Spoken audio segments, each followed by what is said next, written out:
Welcome. Today we're going to be taking a look at Battle Pufs. This is a 2 to 5 player lightweight hand management fighting game, where players will assemble a team of puffs to take into battle against the other players trying to become champion. How do you become champion and win the game? By being the last player with puffs still alive. Now that we know what the winning condition is, let's take a look at the components, setup, and how gameplay works in Battle Pufs.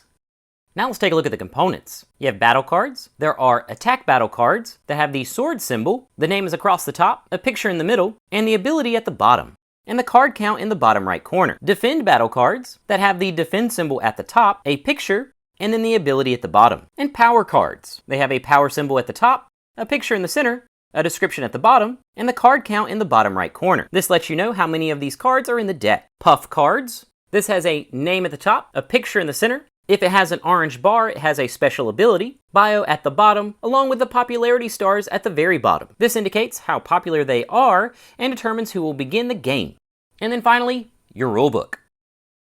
Now let's take a look at the setup. We're going to be setting this up for a 3-player game, which takes 5 steps. Step 1, shuffle and place the battle deck in the center of the play area. Step 2, shuffle and place the Puffs deck in the center of the play area. Step 3, get 3 Puffs. You'll deal 3 Puffs to each player and place them face up in your player area. Step 4, get 7 battle cards. Each player will draw 7 battle cards to form their hand.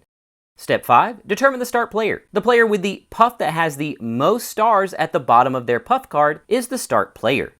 Now let's take a look at the gameplay. A game consists of a number of turns until there is only one player with puffs remaining. A turn. On your turn, you can play power cards and attack cards. If you play power cards can be used before or after an attack, but you cannot play them during an attack. Keep in mind that the showdown can be played at any time and ignite and reincarnate after a puff dies. When attacking, you would place the puff that you are attacking with in front of the puff you are attacking and attach your card. If the card matches your puff, it's 2 attack, and if it doesn't, it is a 1 power attack. Then the defender must play defense cards equal to that number. If the attacker wins and the defender doesn't have an ignite or reincarnate, then that puff is discarded. If the defending puff has a number of defend cards that are equal to the attacker can call off the attack or play another attack card. And this pattern would continue until either the attacker calls off the attack or the opponent runs out of defend cards and loses their puff. If you cannot play a card, you would discard 2 from your hand as a turn. Then you would draw back up to 7 cards, and any other players